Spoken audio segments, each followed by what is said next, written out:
CEOs and corporate executives are in a full-on panic right now as they supply cheap immigrant labor. It continues to dry up. They can't find it anymore. These companies should have realized what they were getting into when they started buying up politicians. Now, this is your story. I love this story. I do. I love it too because you got last week the Business Roundtable. They come together. Jamie Dimon's the leader of it from J.P. Morgan. And they put out a report and they said, oh, things are good in one way. We've got fewer regulations. We've paid off the right people. And then buried in this report, this tiny little, paragraph, they say, we do have a problem though.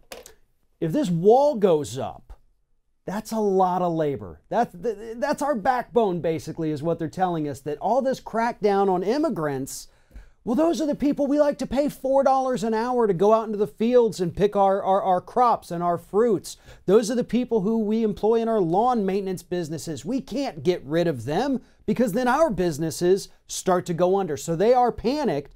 They were fine when they thought it was just a talking point, the wall. It was a talking point. But now that they think it's going to happen, they are panicking because they understand that their businesses cannot survive if they can't exploit migrant labor. Well, I don't see Jamie Dimon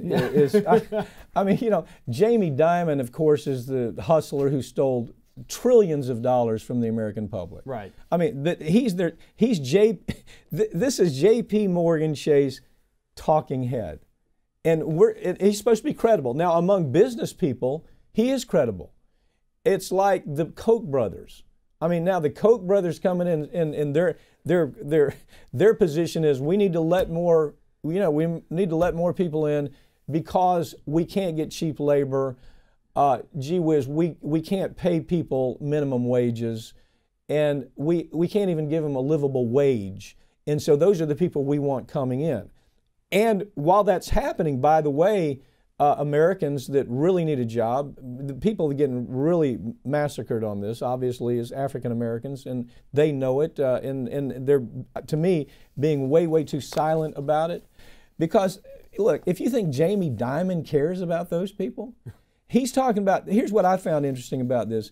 He's complaining about research and development has been put on hold because of we're not letting enough immigrants in that do that. And I agree with that. Right. There's certainly something to that.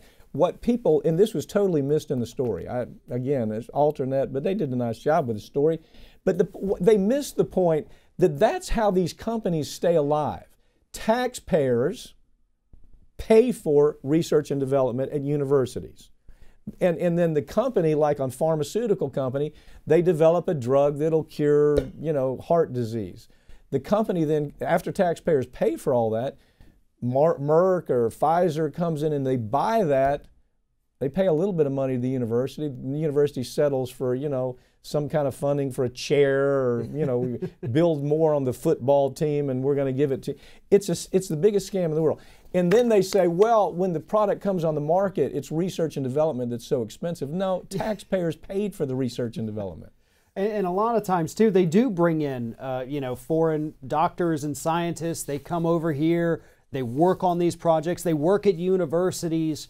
And so they are worried about that. But they really don't like the thought of not having the cheap labor. And what's interesting about this, when I saw this story, that was the first thing that clicked for me.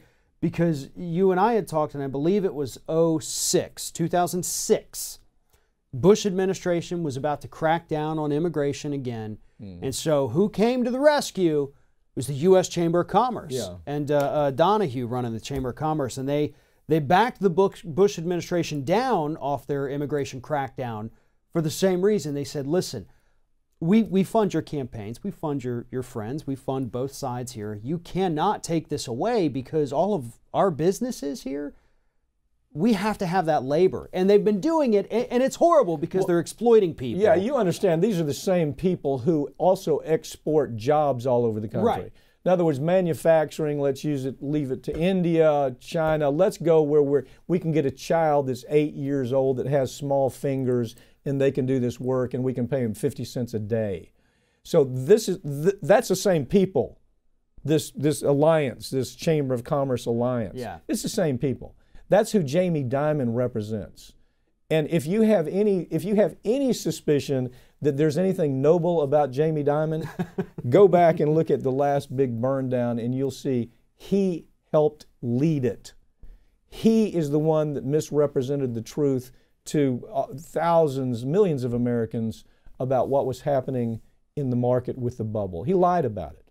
Just pure out lied in front of Congress, lied to the American public. This is the guy who's trying to get the high ground and say, oh, you know, you got to let these folks in. This is not a sympathy plea at all.